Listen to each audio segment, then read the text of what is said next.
نستعينه ونستغفره ونؤمن به ونتوكل عليه ونعوذ بالله من شرور أنفسنا ومن سيئات أعمالنا من يهده الله فلا مضل له ومن يضلل فلا هادي له وأشهد أن لا إله إلا الله وحده لا شريك له وأشهد أن محمدا عبده ورسوله أرسله بالهدى ودين الحق ليظهره على الدين كله وكفى بالله شهيدا.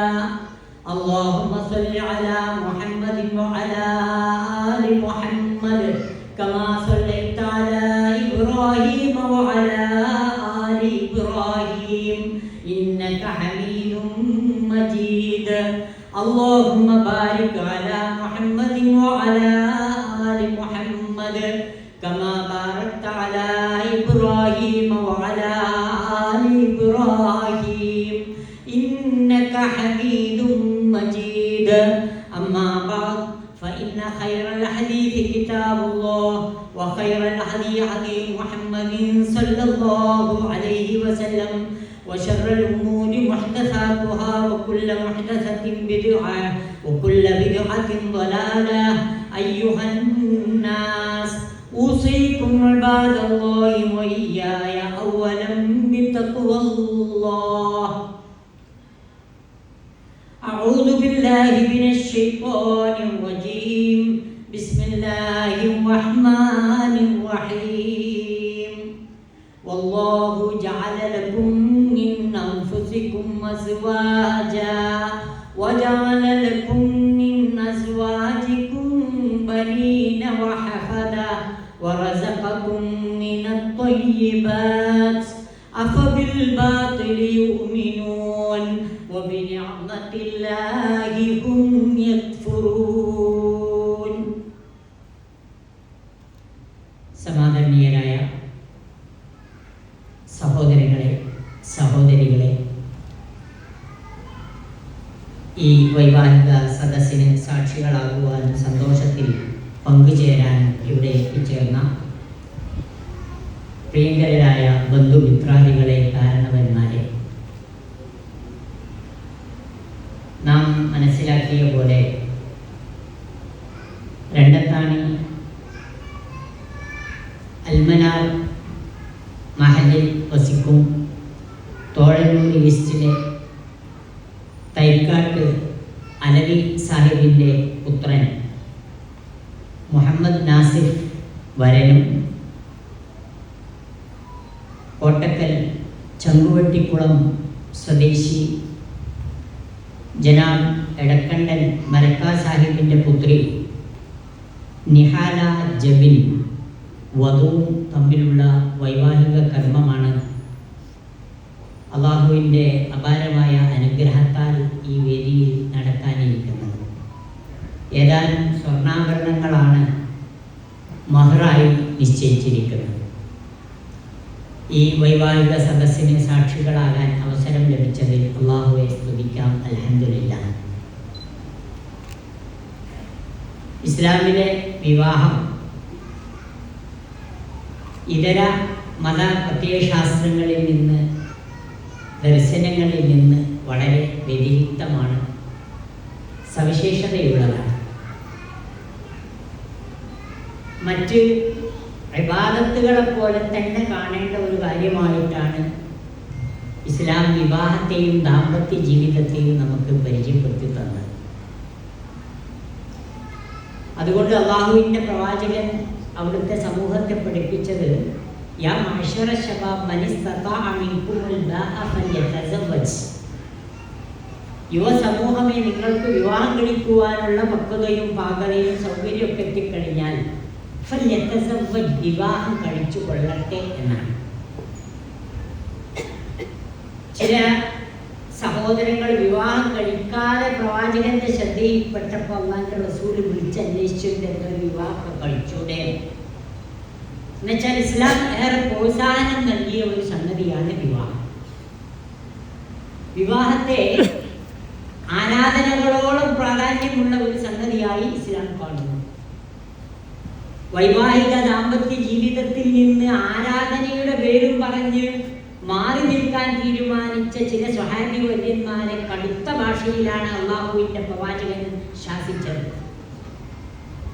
എന്നെക്കാളും വലിയ മുത്തക്കികളാകാൻ നിങ്ങൾ നോക്കണ്ട. അത് ആരോടാ പറഞ്ഞറിയോ? ഇനി രാത്രി മുഴുവൻ നിൽക്കാനാണ് എന്ന് പറഞ്ഞ സ്വഹാബി വര്യനോട്, ഇനി ഇവിടുന്ന് അങ്ങോട്ട് മുഴുവൻ സുന്നത്ത് നോമ്പാണ് എന്ന് പറഞ്ഞ സ്വഹാബി വര്യനോട്, ഇനി കുടുംബജീവിതം നയിക്കുകയില്ല എന്ന് ശപഥം ചെയ്ത സ്വഹാബി വര്യന്മാരോട് റളിയല്ലാഹു അൻഹു പ്രവാചകൻ പറഞ്ഞു, നിങ്ങളെക്കാളൊക്കെ തഖ്വ എനിക്കാം, നിങ്ങളെക്കാളൊക്കെ പടച്ചോനെ ഭയപ്പെട്ട് ജീവിക്കുന്ന വ്യക്തിത്വവും ഞാനാണ്. അതുകൊണ്ട് എൻ്റെ അവസ്ഥ എങ്ങനെയാണ് എന്ന് വെച്ചാൽ ഞാൻ രാത്രി കിടന്നുറങ്ങലുണ്ട്. ഉറങ്ങാതെയുള്ള നിൽക്കാനില്ല, ഇസ്ലാമിലില്ല. കാരണം അത് ശരീരത്തെ കാര്യമായി ബാധിക്കും. ആ നിൽക്കാനം കൊണ്ടൊരു കാര്യമില്ല, അതൊരു ഉറങ്ങി തൂങ്ങിയ നിൽക്കാനാവും. അതുകൊണ്ടെന്ത് കാര്യം? അപ്പോൾ ഉറങ്ങും വേണം, നിസ്കരിക്കും വേണം. പടച്ചോനെ മറന്നു ഉറങ്ങരുത് എന്ന് മാത്രം. ഞാൻ കുടുംബജീവിതം നയിക്കുന്നയാളാണ്. ഞാൻ എടുത്ത് സുന്നത്ത് നോമ്പും ഒഴിവാക്കുകയും ചെയ്യും. അതുകൊണ്ട് ഫമൻ റഗിബ അൻ സുന്നത്തി ഫലൈസ മിന്നി, എൻ്റെ ഈ ചര്യല്ല നിങ്ങൾ ആഗ്രഹിക്കുന്നത് എങ്കിൽ നിങ്ങൾക്ക് ഞാനുമായി ഒരു ബന്ധമില്ല. മൂപ്പര് പള്ളിൻ്റെ മൂലൊക്കെ തന്നെയാണ്, എന്നും നിൽക്കാനാണ്, എന്നും നോമ്പാണ്, ഇബാദത്ത് തന്നെയാണ് എന്ന് പറഞ്ഞാൽ ആ മൂപ്പരുണ്ടല്ലോ ഇസ്ലാമിന് അന്യ, ഇസ്ലാമിൻ്റെ വൃത്തത്തിൽ നിന്ന് അയാൾ ഔട്ടാണ്. അങ്ങനെ ഒരു ഇസ്ലാമില്ല എന്നർത്ഥം. അതാണ് അല്ലാഹുവിന്റെ റസൂൽ പഠിപ്പിച്ചത്. ഫമൻ റഗിബ അൻ സുന്നത്തി ഫലൈസ മിന്നി. അത്രയും പ്രാധാന്യമുള്ള ഒരു വിവാഹത്തിലേക്ക് കാലെടുത്തു വെക്കുമ്പോൾ ആ ദമ്പതികൾ പാലിക്കേണ്ട മര്യാദകളെ കുറിച്ച് ഇസ്ലാം കൃത്യമായി പഠിപ്പിച്ചു. പ്രവാചകൻ സല്ലല്ലാഹു അലൈഹി വസല്ലമയുടെ മനുഷ്യാവകാശ പ്രഖ്യാപനം എന്ന് വിശേഷിപ്പിക്കാവുന്ന ഹജ്ജത്തുൽ വദാഇലെ പ്രസംഗത്തിൽ പോലും അല്ലാഹുവിന്റെ റസൂല് ഭാര്യാഭർത്തൃ ബന്ധത്തിന്റെ പവിത്രത കൃത്യമായി പഠിപ്പിച്ചു.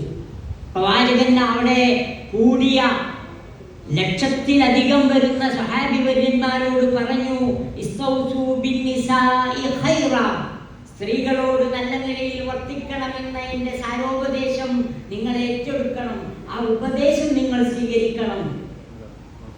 പ്രവാചകൻ കൂട്ടത്തിൽ പറഞ്ഞു,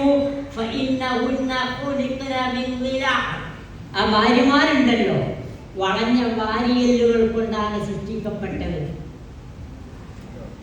അത് രണ്ട് രൂപത്തിലും ആകാം. ആണിൽ നിന്നാണ് പെണ്ണിനെ അല്ലാഹു സുബ്ഹാനഹു വ തആല സൃഷ്ടിച്ചത്. ആദമിൽ നിന്നാണ് ഹവ്വ റളിയല്ലാഹു അൻഹയെ സൃഷ്ടിച്ചത്, ഹവ്വ അലൈഹിസ്സലാമിനെ സൃഷ്ടിച്ചത്. ഒപ്പം ആ സ്ത്രീയുടെ ഒരു സ്വഭാവത്തെ കുറിച്ചുള്ള ഒരു സൂചന കൂടി ആ വിരാള് എന്ന പ്രയോഗം. വിരാള് എന്ന് പറഞ്ഞാൽ വാരിയല്ല, വാരിയലിന്റെ ഒരു സ്വഭാവമുണ്ട്, അത് നീർന്നിട്ടല്ല വളഞ്ഞിട്ടാ. അതുകൊണ്ട് പ്രവാചകൻ പ്രത്യേകം പറഞ്ഞു, വാരിയലിന്റെ വളവ് നീർത്താൻ ആരെങ്കിലും മെനക്കെട്ടാൽ പൊട്ടിപ്പോവും, ശ്രദ്ധിക്കണം. അപ്പൊ നമ്മൾ ചെയ്യേണ്ടത് എന്താണ്? ഇത് വാരിയലാണ്, ഇതിനൊരു ചെറിയ വളവുണ്ടാവും, ഇതിങ്ങനെ വളഞ്ഞിട്ടാണ് എന്നാണ് മനസ്സിലാക്കുക. അത് മനസ്സിലാക്കാതെ ഇതെന്താ ഇങ്ങനെ വളഞ്ഞിട്ട് ഇത് നിർത്തിയിട്ട് ഇനി ബാക്കി കാര്യം വല്ല വിവരക്കേടുകൊണ്ടും ആരെങ്കിലും തീരുമാനിച്ചാൽ പ്രവാചകൻ പറഞ്ഞു കസർത്തഹ, അത് പൊട്ടിച്ചു. അപ്പോ ഭാര്യമാരെ എങ്ങനെ ട്രീറ്റ് ചെയ്യണം എന്ന കൃത്യമായ ഒരു ചിത്രം അല്ലാഹുവിന്റെ റസൂൽ വരച്ചു കാണിക്കുകയാണ്. വളരെ ശ്രദ്ധിക്കേണ്ട ഒരു കാര്യമാണത്. മൂപ്പര് ഭയങ്കര സ്ട്രിക്റ്റ് ആണ്. എന്നാ മൂപ്പത്തേരോ ഈ സ്ട്രിക്റ്റ് പരിചയമില്ലാത്ത ആളുമാണ്. അതോടുകൂടി രണ്ടും രണ്ട് ധ്രുവങ്ങളിലാണ്. ഒരാൾ പറഞ്ഞു ഓളെ ഞാൻ വരച്ച വിലയിൽ നിർത്തുന്നു, മറ്റേ ആള് പറഞ്ഞ് മൂപ്പർക്ക് അങ്ങനെ വരക്കാനല്ലാതെ ആ വരൊന്നും എനിക്ക് ബാധകല്ല എന്നുള്ള രൂപത്തിലാണ് നിൽക്കണമെന്ന് വെച്ചാൽ അല്ലാഹുവിന്റെ റസൂൽ പറഞ്ഞ ഈ വിഷയമാണ് അവിടെ ഗുരുതരമായി നമ്മൾ കാണേണ്ടത്. അപ്പോ ഈ ഭാര്യാഭർത്തൃ ബന്ധത്തെ കുറിച്ച് കൃത്യമായ ഒരു രൂപം അല്ലാഹുവിന്റെ റസൂൽ വരച്ച് കാണിച്ചിരുന്നുണ്ട്. അത് പക്ഷെ പലരും പഠിച്ചിട്ടില്ല. അതുകൊണ്ട് 30-35 കൊല്ലമൊക്കെ ഒന്നിച്ച് ജീവിച്ച ആൾ എന്താ ഇപ്പം ഹാപ്പി അല്ലേ എന്ന് ചോദിച്ചാൽ പറഞ്ഞാണ്ടാവില്ല. അങ്ങനെ പോണൂന്നേ പറയുള്ളൂ. എന്താ ഹാപ്പി അല്ലാത്തത്? ഈ അഡ്ജസ്റ്റ്മെന്റിന് തയ്യാറാകുന്നില്ല എന്നുള്ളതാണ് വിഷയം. വല്ലാഹു ജഅല ലക്കും മിൻ അൻഫുസികും അസ്വാജാ ലിതസ്കുനൂ ഇലൈഹാ. വല്ലാഹു ജഅല ലക്കും മിൻ അൻഫുസികും അസ്വാജാ വജഅല ലക്കും മിൻ അസ്വാജികും ബനീന വഹഫദാ വറസഖകും മിനത് ത്വയ്യിബാത്.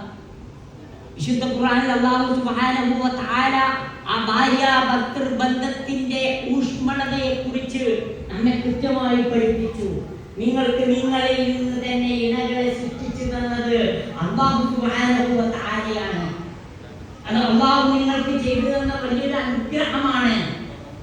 മനുഷ്യ മഹാസഞ്ചയം ഈ പ്രപഞ്ചത്തിലെ മനുഷ്യാസ്തിത്വത്തിന്റെ സ്ഥായി ഭാവം നിർണയിക്കുന്നതിൽ ഇണകൾക്കുള്ള പങ്ക് നിസ്സാരമല്ല, ചെറിയ സംഗതിയല്ല. ഇണകളോടൊന്നിച്ച് ജീവിക്കുക എന്നുള്ളത് സൗജി എന്ന് പറഞ്ഞാൽ എണീൻ തൊണിയാണ്. വിശുദ്ധ ഖുർആന്റെ ഭാഷ്യം തന്നെ അങ്ങനെയാണ്. അല്ലാതെ ഭാര്യ ഭർത്താവ് എന്നുള്ള നമ്മളെ പ്രയോഗം ഉണ്ടല്ലോ, അത് സത്യത്തിൽ പിന്നെ സാൻസ്ക്രിറ്റോ അല്ലെങ്കിൽ മലയാളമോ ആണ്. രണ്ടായാലും അതിനെ ഭാര്യ ഭരിക്കപ്പെടേണ്ടവളും ഭർത്താവ് ഭരിക്കുന്നവനുമാണ്. ഇസ്ലാം അങ്ങനെ ഒരു പ്രയോഗമേ പ്രയോഗിച്ചിട്ടില്ല. എപ്പോഴും പരിചയപ്പെടുത്തിയത് ഇണയും തുണയും. ഇണയുടെ താല്പര്യത്തിനനുസരിച്ച് തുണ നിൽക്കണം. തുണയുടെ താല്പര്യം എന്താ എന്ന് ഇണ മനസ്സിലാക്കിയിരിക്കണം. സാധാരണ നമ്മൾ പറയാറുണ്ട്, സുബീസ്കരിച്ച് നല്ലൊരു ചായ കിട്ടണം എന്നുണ്ടെങ്കിൽ എവിടെ പോകണം? മറ്റവന്റെ ചായപ്പൊടിയിൽ പോകണം. അതെന്തേലും മൂപ്പർക്കറിയാം ഇയാളെ ചായപ്പൊടിന്റെ ക്വാളിറ്റി എത്രയാണ്, പഞ്ചസാരന്റെ ക്വാണ്ടിറ്റി എത്രയാണ്, ചായ ലേറ്റ് ആണോ അതല്ല കുറച്ച് കടുപ്പത്തിൽ വേണോ, അതൊക്കെ ഇയാളെ കെട്ടി കേട്ടാൽ ഒരു ചായ കെട്ടിട്ടാന്ന് മാത്രം പറഞ്ഞാൽ മതി. പക്ഷെ പല ഭാര്യമാരും അത് പഠിച്ചില്ല. അതുകൊണ്ട് തന്നെ ഒരു ചായ ഉണ്ടാക്കി കൊടുത്താൽ ഇതെന്താ ഒരു ഇറവെള്ളം അല്ലെങ്കിൽ സറവെള്ളത്തിച്ചാൽ കൊണ്ടുപോയി വെച്ചോ കയ്യിലുകള ഒരു ചായ ഉണ്ടാക്കി കൊടുക്കാൻ വരെ ആ ഇണയുടെ താല്പര്യം മാനിക്കാൻ തുണക്ക് കഴിഞ്ഞില്ല എന്നുള്ളതാണ് പ്രശ്നം. അതൊരു ചെറിയ പ്രശ്നമല്ല. അല്ലാഹു സുബ്ഹാനഹു വ തആല പറഞ്ഞത് ഈ ഇണയും തുണയും തമ്മിലുള്ള പാരസ്പര്യമുണ്ടല്ലോ, അത് അല്ലാഹു സുബ്ഹാനഹു വ തആല നിങ്ങളുടെ ഹൃദയത്തിൽ ഇട്ടു തന്ന അപാരമായ ഒരു ദിവ്യ ദൃഷ്ടാന്തമാണ്. وجعل بينكم مودة ورحمة إن في ذلك لآيات لقوم يتفكرون എന്ന് വിശുദ്ധ ഖുർആൻ പഠിപ്പിച്ചത് ഈ അർത്ഥത്തിലാണ്. നിങ്ങൾക്കിടയിൽ എന്തെന്നില്ലാത്ത സ്നേഹവാത്സല്യവും കാരുണ്യവും പടച്ച തമ്പുരാൻ നിക്ഷേപിച്ചു തന്നു. ജീവിതത്തിന്റെ എല്ലാ തുറകളിലും ഇണയും തുണയും ഈ മവദ്ദത്തും റഹ്മത്തും നിലനിർത്താൻ ശ്രദ്ധിക്കണം. കേവല മഹബ്ബത്തല്ല ഖുർആൻ പ്രയോഗിച്ചത്, കേവല സ്നേഹമല്ല, മറിച്ച് ഹൃദയത്തിൽ തട്ടിയുള്ള സ്നേഹം. ആ ഭാര്യ ചോരി നീരുള്ളപ്പോ ഒരു കാഴ്ചപ്പാട് ഭാര്യയോട്, അവർക്ക് കഴിയുമ്പോ ആ ഭാര്യ പോരാത്തോളായി മാറുക, അത് പാടില്ല. അവിടെ റഹ്മത്ത് ഉണ്ടാകണം. ആയിഷ റളിയല്ലാഹു അൻഹയോട് മാത്രമല്ല അല്ലാഹുവിന്റെ റസൂലിന് സ്നേഹം ഉണ്ടായിരുന്നത്. ആദ്യം കല്യാണം കഴിച്ചത് എന്നെക്കാൾ പ്രായമുള്ള 40 വയസ്സുള്ള ഖദീജ ബീവി റളിയല്ലാഹു അൻഹയായിരുന്നു. ഖദീജ ബീവി റളിയല്ലാഹു അൻഹ പ്രവാചകൻ സല്ലല്ലാഹു അലൈഹി വസല്ലമയുടെ മടിത്തട്ടിൽ കിടന്നാണ് ഈ ലോകത്തോട് വിട പറയുന്നത്, വഫാത്താകുന്നത്.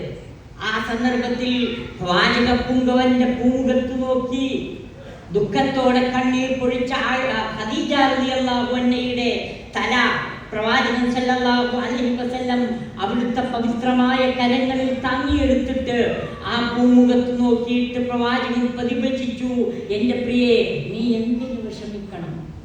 ഒരു ഭർത്താവിന്റെ മുഴുവൻ സ്നേഹവും ഏറ്റുവാങ്ങി ഈ ദുനിയാവിനോട് വിട പറയാൻ ഏതെങ്കിലും ഒരു ഭാര്യയ്ക്ക് സാധിച്ചാൽ ആ ഭാര്യ സ്വർഗ്ഗത്തിലാണ്. നീ എന്തിനു വിഷമിക്കണം എന്ന് ചോദിച്ചപ്പോ ഖദീജ റളിയല്ലാഹു അൻഹ പുഞ്ചിരി തൂകി. മരണവക്തത്തിൽ കിടക്കുന്ന ഖദീജ ബീവി റളിയല്ലാഹു അൻഹ പുഞ്ചിരി തൂകി അശ്രുഗണങ്ങൾ പൊഴിച്ചാണ് ഈ ലോകത്തോട് വിട പറയുന്നത്, സന്തോഷത്തിന്റെ കണ്ണുനീർ പൊഴിച്ചുകൊണ്ട്. അങ്ങനെ ഒരു ഭാര്യാഭർത്തൃ ബന്ധത്തെ കുറിച്ചാണ് അല്ലാഹുവിന്റെ റസൂൽ നമുക്ക് പഠിപ്പിച്ചിരുന്നത്. ആ ഖദീജ ബീവി ജീവിച്ചിരിക്കുന്നിടത്തോളം കാലം അല്ലാഹുവിന്റെ റസൂൽ വേറെ കല്യാണം കഴിച്ചിട്ടില്ല. ആ ഖദീജ ബീവിയെ പറ്റി വളരെ പ്രായം കുറഞ്ഞ ജൂനിയറായ ആയിഷ ബീവി റളിയല്ലാഹു അൻഹയോട് പ്രവാചകൻ എപ്പോഴും പറയാറുണ്ട്, ഖദീജ ഓളൊന്ന് വേറെ തന്നെയാണ്. കേൾക്കുമ്പോ ആയിഷ ബീവിക്ക് വല്ലാതെ ഇഷ്ടപ്പെട്ടിട്ടല്ല, പക്ഷേ ലോകത്തുള്ള മുഴുവൻ സ്ത്രീരത്നങ്ങളും മനസ്സിലാക്കിയിരിക്കാൻ പ്രവാചകൻ പഠിപ്പിച്ചു. എല്ലാ പ്രയാസങ്ങളും അനുഭവിച്ചപ്പോ ആ പ്രയാസങ്ങളിലൊക്കെ തന്നോടൊപ്പം നിന്നത് ഖദീജ റളിയല്ലാഹു അൻഹയായിരുന്നു. പ്രബോധന പ്രവർത്തനങ്ങൾക്ക് താങ്ങും തണലുമായി വർത്തിച്ചത് ഖദീജ റളിയല്ലാഹു അൻഹയായിരുന്നു. ആ ഖദീജ ബീവി റളിയല്ലാഹു അൻഹ മരിച്ച കൊല്ലത്തിന് ഇസ്ലാമിക ചരിത്രം പേരിട്ട വർഷം ആമുൽ ഹുസ്ൻ, ദുഃഖത്തിന്റെ വർഷം എന്നായിരുന്നു. അതായിരുന്നു ഖദീജ ബീവി റളിയല്ലാഹു അൻഹ. കുറെ കാലം കഴിഞ്ഞിട്ട് ഖദീജന്റെ സഹോദരി ഹാല വന്നിട്ട് അള്ളാന്റെ റസൂലിന്റെ അടുത്തുനിന്നിട്ട് യാ റസൂലല്ലാഹ് ഒരു വിളി വിളിച്ചപ്പോ ഞെട്ടിത്തരിച്ച പ്രവാചകനോട് ഹാല ചോദിച്ചു, അല്ല റസൂൽ എന്തിനിപ്പോ നിങ്ങൾ പേടിച്ച്? ഞാൻ ഖദീജന്റെ സഹോദരിയല്ലേ ഹാല. അപ്പോഴാണ് പ്രവാചകൻ പറഞ്ഞത്, നിങ്ങൾ മനസ്സിലാക്കണം, ഞാൻ സത്യത്തിൽ വിചാരിച്ചത് ഖദീജയാണ് എന്നെ വിളിച്ചത്. കാരണം അനുജത്തി ആയതുകൊണ്ട് ഒരു സ്വര സാമ്യമുണ്ട് ഖദീജ റളിയല്ലാഹു അൻഹയും ഹാലയും തമ്മിൽ. അതുകൊണ്ട് ഞാൻ ഇന്ന ഖദീജ വിളിച്ചെന്നാണ് എനിക്ക് തോന്നിയത്. അതുകൊണ്ട് ഞെട്ടിയതാണ്. ഖദീജ ബീവി വഫാത്തായിട്ട് കൊല്ലങ്ങൾ കഴിഞ്ഞിട്ടും ആ ഖദീജ റളിയല്ലാഹു അൻഹ പ്രവാചകന്റെ മനസ്സിൽ ലൈവായിട്ടുണ്ട് എന്നർത്ഥം. ഇതാണ് ആ ഭാര്യ ബന്ധത്തിന്റെ ഊഷ്മളത. മനസ്സിലാക്കാൻ പറഞ്ഞു എന്നേ ഉള്ളൂ. ഇവിടെ നമ്മുടെ മുഹമ്മദ് നാസിഫ് നിഹാലാജിനെ കല്യാണം കഴിക്കുകയാണ്. ഈ സദസ്സിന്റെ മുമ്പിൽ വെച്ച് ഈ കുടുംബക്കാരുടെയും അതുപോലെ തന്നെ കാരണവന്മാരുടെ ഒക്കെ മുമ്പിൽ വെച്ച് പടച്ചോനെ സാക്ഷി നിർത്തിയിട്ട് അള്ളാഹുവിന്റെ നാമത്തിൽ ഇവിടെ വിവാഹം കഴിക്കുമ്പോ മുഹമ്മദ് നാസിഫ് മനസ്സിലാക്കണം, നിഹാലിൻ മനസ്സിലാക്കണം, വലിയൊരു ഉത്തരവാദിത്തമാണ് ഏറ്റെടുക്കുന്നത്. ഇന്നലെ വരെ ബാപ്പയായിരുന്നു എല്ലാം, ഉമ്മയായിരുന്നു എല്ലാം. ഇനി അത് മാത്രം പോരാ. നിഹാലക്ക് തന്റെ എല്ലാമാണ് ആര്?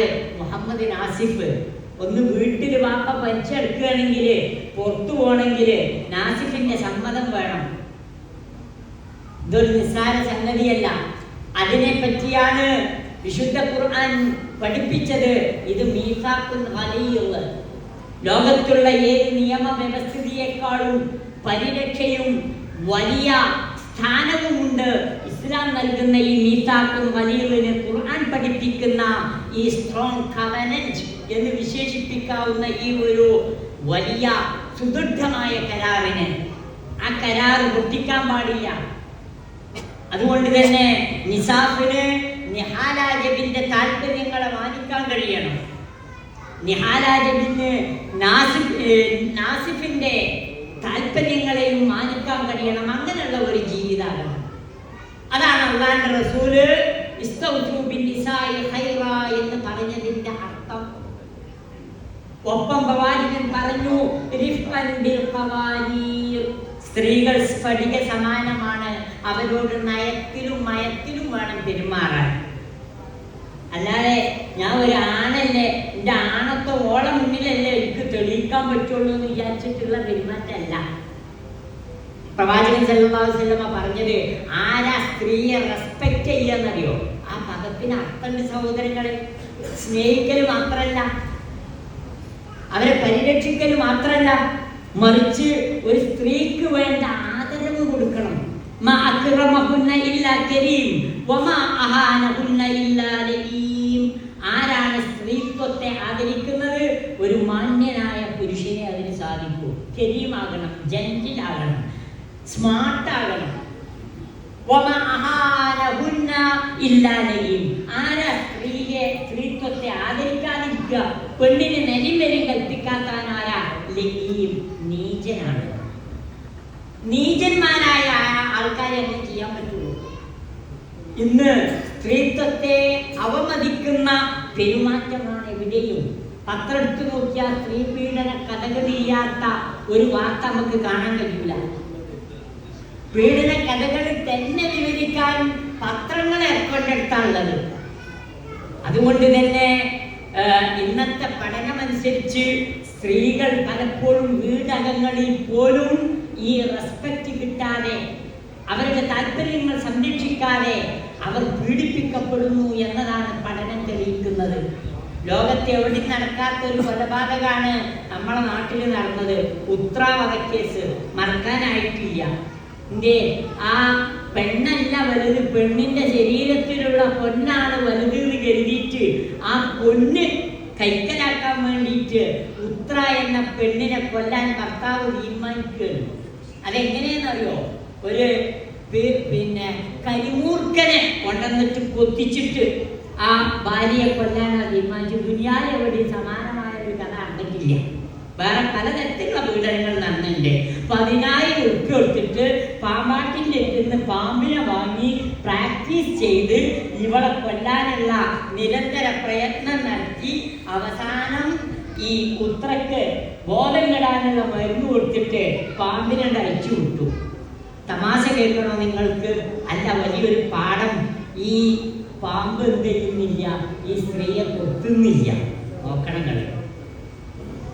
അങ്ങേയറ്റത്തെ ഉഗ്രവിഷമുള്ള സർപ്പം പക്ഷെ എന്ത് ചെയ്യില്ല? കൊത്തുന്നില്ല. അവസാനം ഇയാൾ എന്ത് ചെയ്തു? ഈ പാമ്പിന്റെ പത്തിക്ക് പിടിച്ചിട്ട് കൊത്തിച്ചു എന്നാ പറഞ്ഞത്. അതുകൊണ്ടായിരുന്നു ഉത്തരാവധക്കേസില് ഈ കേസ് ഇങ്ങനെ അനലൈസ് ചെയ്തപ്പോൾ നമ്മൾ കണ്ടത് എന്താണെന്നറിയോ? ഈ വളരെ ഈ പല്ലുകൾ തമ്മിൽ വലിയ അകലം കണ്ടു. അപ്പൊ അതിന് കാരണം സ്വാഭാവികമായ കൊത്തല്ല പാമ്പ് കൊത്തിയത്. കൊത്താത്തത് കൊണ്ട് പത്തിക്ക് പിടിച്ച് കൊത്തിച്ചപ്പോഴാണ് ഇത്രയും വലിയൊരു വിട്ട് ഈ വിഷപ്പല്ലുകൾ തമ്മിൽ കണ്ടതെന്നാണ് അത്ഭുതം. ഇതാണ് മനുഷ്യൻ എന്നുവെച്ചാൽ ആ കരിമൂർക്കനേക്കാൾ വിഷമുള്ള ജന്തുവായി മാറി ഈ ഇരുകാലി മൃഗം എന്ന് പറയുന്ന ആൾ. ആലോചിച്ച് നോക്കണങ്ങള്. ഇവിടെയാണ് ഇസ്ലാം സ്ത്രീക്ക് നൽകുന്ന പരിരക്ഷ. UN പഠനമനുസരിച്ച് 2017 നടത്തിയ കണക്കാണ്. 87,000 സ്ത്രീകൾ കൊല്ലപ്പെട്ടു, പീഡിപ്പിക്കപ്പെട്ട് കൊല്ലപ്പെട്ടപ്പോൾ അതിൽ 50,000 സ്ത്രീകളും സ്വന്തം ഭർത്താവിൻ്റെ വീടുകളിൽ വെച്ചോ ഉറ്റവരാലും ഉടയവരാലുമോ കൊല്ലപ്പെട്ടവരാണെന്നാണ് പഠനം തെളിയിക്കുന്നത്. സ്വന്തം വീടകങ്ങൾ പോലും സ്ത്രീകൾക്ക് സുരക്ഷിതത്വം പ്രദാനം ചെയ്യുന്നില്ല എന്നുള്ളതാണ്. അവിടെയാണ് ഇസ്ലാം സ്ത്രീക്ക് ഈ പരിരക്ഷയൊക്കെ നൽകുന്നത്. അത് ചില്ലറ സംഗതിയല്ല, ഒരു പുരുഷന്റെ മാന്യതയുമായി ബന്ധപ്പെട്ട സംഗതിയാണ്. അവൾക്ക് സ്വാതന്ത്ര്യം കിട്ടണം, അവൾക്ക് അഭിപ്രായം പറയാനുള്ള അവസരമുണ്ടാകണം, അവൾക്ക് സ്നേഹത്തോടെ തൻ്റെ കുഞ്ഞുങ്ങളെ പോറ്റാനും അതുപോലെയുള്ള സ്വാതന്ത്ര്യത്തോടെ ഭർത്താവിൻ്റെ വീട്ടിൽ വസിക്കുവാനുമുള്ള അവസരം ലഭിക്കണം. അപ്പോഴാണ് ഒരു ഭർത്താവ് ശരിയായ ഭർത്താവുക. ഉമ്മാർക്കുണ്ട് ബാധ്യത, ഉപ്പാർക്കുണ്ട് ബാധ്യത. സ്വന്തം മകളാണ് ഈ വീട്ടിലേക്ക് കയറി വന്നത് എങ്കിൽ എങ്ങനെയാണോ മകളോട് പെരുമാറുന്നത് അതേ സ്നേഹത്തോടെ തൻ്റെ മകൻ്റെ ഭാര്യയോട് പെരുമാറാൻ ഈ ഭർത്താവിൻ്റെ പിതാവിന് ബാധ്യതയുണ്ട്, ഭർത്താവിൻ്റെ മാതാവിന് ബാധ്യതയുണ്ട്. അല്ലാതെ സ്വന്തം മകളും മറ്റേത് ഒന്നോ കേറി വന്ന ഒരു മരോളും ആ രൂപത്തിലുള്ള കാഴ്ചപ്പാട് ഇസ്ലാമികമായ ഒരു ഭവനത്തിൽ ഉണ്ടായിക്കൂടാ. ഞാൻ ദീർഘിപ്പിക്കുന്നില്ല. അള്ളാഹുവെ ഭയപ്പെട്ട് ജീവിക്കുക എന്നതാണ് വരൻ നാസിഫിനോടും അതുപോലെ തന്നെ നിഹാല ജബീനോടും എല്ലാ പ്രശ്നങ്ങൾക്കുമുള്ള പരിഹാരം എന്ന് ഞാൻ സൂചിപ്പിക്കട്ടെ. അല്ലാഹു സുബ്ഹാനഹു വ തആല നമുക്ക് ചെയ്തു തന്ന ഈ മഹത്തായ നിഅമത്തായി കാണാൻ നമുക്ക് സാധിക്കണം. അല്ലാഹു ജഅല ലക്കും മിൻ അൻഫുസികും അസ്വാജ, നിങ്ങളിൽ നിന്ന് ഇണകളെ പടച്ച റബ്ബ് നിങ്ങൾക്ക് സൃഷ്ടിച്ചു തന്നു. വ ജഅല ലക്കും മിൻ അസ്വാജികും ബനീന വ ഹഫദ, എന്നിട്ട് നിങ്ങളുടെ ഭാര്യമാരിലൂടെ അല്ലാഹു സുബ്ഹാനഹു വ തആല നിങ്ങൾക്ക് പേരമക്കളെ പ്രദാനം ചെയ്തു. പ്രായമാകുമ്പോൾ ഒരു വയസ്സെന്നപ്പാക്കും ഉമ്മാക്കും ആ പേരക്കുട്ടിനോടുള്ള ഇഷ്ടമുണ്ടല്ലോ, അത് പറഞ്ഞറിയിക്കാൻ കഴിയാത്തതാണ്. ആ പേരക്കുട്ടിന്റെ ഓരോ ചലനവും ആ ബാപ്പിയും ഉമ്മയും കണ്ട് ആസ്വദിക്കും. അത് അല്ലാഹു നിങ്ങൾക്ക് ചെയ്തെന്ന നിഅമത്താ. വിശിഷ്ടമായ ഭക്ഷണം കഴിക്കാനുള്ള അവസരവും അല്ലാഹു നിങ്ങൾക്കാണ് ഒരുക്കി തന്നത്. എന്നിട്ട് അള്ളാന്റെ ഒരു ചോദ്യം ഈ ആധുനിക യുഗത്തിൽ പ്രസക്തമായ ചോദ്യമാണ്. നല്ല മനുഷ്യന്മാരെ, നിങ്ങൾ ഇപ്പൊ ഈമാൻ കൊള്ളുന്നത് ബാത്തിലായ വ്യക്തമായ കാര്യങ്ങളിലാണോ? യങ് ജനറേഷന് വിവാഹം പുച്ഛമാണ്. നീ കല്യാണം കഴിക്കുകയാണെങ്കിൽ തന്നെ ആണിനെയും പെണ്ണിനെയാണ് വിവാഹം കഴിക്കാൻ താല്പര്യപ്പെടുന്നത്. LGBT എന്ന് പറഞ്ഞത് അതാ, വിശദീകരിക്കാൻ നേരമില്ല. അതാണ് ആധുനിക ആധുനിക യുഗത്തിന്റെ ഒരു ട്രെൻഡ് എന്നാണ് പറയുന്നത്. പിന്നെയോ കുറച്ചു നേരം എന്തെങ്കിലും ഒരു കാര്യലാഭം പറഞ്ഞിട്ട് ഒരു പെണ്ണിന്റെ കൂടെ ജീവിക്കുന്നു, പെണ്ണ് ആണിന്റെ കൂടെ ജീവിക്കുന്നു. ഫ്രണ്ട് വിത്ത് ബെനിഫിറ്റ് എന്നാണ് അതിന് പറയുന്നത്. പിന്നെ ഓപ്പൺ മാരേജ് ഉണ്ട്, കോൺട്രാക്ട് മാരേജ് ഉണ്ട്. അങ്ങനെ നീണ്ടു പോകുന്നു ഈ ഇണയും തുണയും ഒത്തുമുള്ള ജീവിതത്തിലെ ഒരുപാട് വേണ്ടാത്തരങ്ങൾ. അത് ഏതുവരെ നീളുന്നു അറിയോ? വൈഫ് സ്വാപ്പിംഗ് എന്ന് പറഞ്ഞൊരു ഏർപ്പാടുണ്ട്. അതെന്താന്ന് വെച്ചാല് ഒരു നിശ്ചിത കാലത്തേക്ക് ഭാര്യയെ വെച്ച് മാറുക. മിക്കവാറും ടൂറൊക്കെ പോകുമ്പോഴാണ് അത്ര ഇത് നടക്കാറുള്ളത്. എന്ന് വെച്ചാല് കുറച്ചു നേരത്തിന് എൻ്റെ ഭാര്യനെ എനിക്കും എൻ്റെ ഭാര്യനെ എനിക്കും എന്ന് പറഞ്ഞിട്ട് ജീവിക്കുകയാണ്. ഭാര്യ ഭർത്തൃ ബന്ധത്തിന്റെ പവിത്രത കളങ്കപ്പെടുത്തുന്ന മ്ലേച്ഛമായ പ്രവർത്തനങ്ങൾ ദുനിയാവിനെമ്പാടും നടക്കുന്നുണ്ട്. അതുകൊണ്ടാണ് ചോദിച്ചത്, ബാത്തിലായ കാര്യങ്ങളെ കുറിച്ചാണോ നിങ്ങൾ ഇപ്പോൾ കുറ്റം കൊള്ളുന്നത്, അല്ലെങ്കിൽ ഈമാൻ കൊള്ളുന്നത്? അല്ല നിങ്ങൾക്ക് ചെയ്തു തന്ന നിഅമത്തിനെയാണോ നിങ്ങൾ കൃതജ്ഞതാപൂർവ്വം വീക്ഷിക്കുന്നത്, അല്ലെങ്കിൽ നിഷേധിച്ചു തള്ളുന്നത്? ഒരിക്കലും വിശ്വാസി സമൂഹത്തിന് ചേർന്നതല്ല. വൈവാഹിക ജീവിതത്തിന്റെ പവിത്രത കാത്തു സൂക്ഷിച്ചുകൊണ്ട് ജീവിക്കാൻ നമ്മുടെ വരൻ മുഹമ്മദ് നാസിഫിനും അതുപോലെ തന്നെ നിഹാല ജബിനും അല്ലാഹു സുബ്ഹാനഹു വ തആല തൗഫീഖ് നൽകി അനുഗ്രഹിക്കുമാറാകട്ടെ. ഈ വൈവാഹിക ബന്ധത്തിലൂടെ ഇവരുടെ രണ്ടുപേരുടെയും കുടുംബത്തിനും അല്ലാഹു സുബ്ഹാനഹു വ തആല സന്തോഷവും സമാധാനവും പ്രദാനം ചെയ്യുമാറാകട്ടെ. ഏത് പ്രതിസന്ധി ഘട്ടത്തിലും അല്ലാഹുവിനെ ഓർത്തുകൊണ്ട് ക്ഷമാപൂർവ്വം മുന്നോട്ട് പോകുവാനുള്ള ക്ഷമയും ഈമാനികമായ കരുത്തും അല്ലാഹു ഇവർക്ക് പ്രദാനം ചെയ്യുമാറാകട്ടെ. സ്വാലിഹായ സന്താനങ്ങളെ നോക്കി അല്ലാഹു അനുഗ്രഹിക്കുമാറാകട്ടെ. ربنا تقبل منا انك انت السميع العليم وتب علينا انك انت التواب الرحيم واغفر لنا يا غافر المذنبين وارحمنا بانواع رحمتك يا ارحم الراحمين.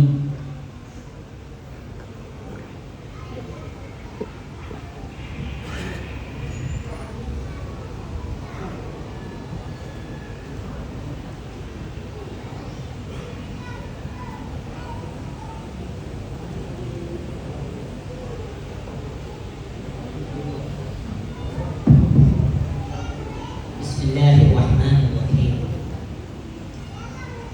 Alhamdulillah wassalatu wassalamu ala rasulillah wa ala alihi wa sahbihi ajma'in. എൻ്റെ മകൾ നിഹാല ജബിൻ എന്ന കുട്ടിയെ നിങ്ങൾ നൽകിയ ഈ സ്വർണ്ണാഭരണങ്ങൾ മഹറായി സ്വീകരിച്ച് ഞാൻ നിങ്ങൾക്ക് വിവാഹം ചെയ്തു തന്നിരിക്കുന്നു, ഇണയാക്കി തന്നിരിക്കുന്നു.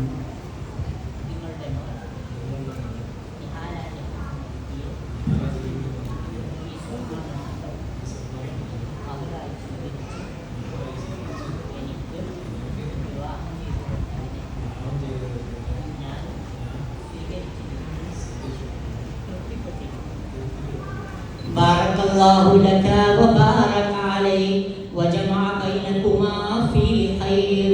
Barakallahu laka wa baraka alayk wa jama'a bainakuma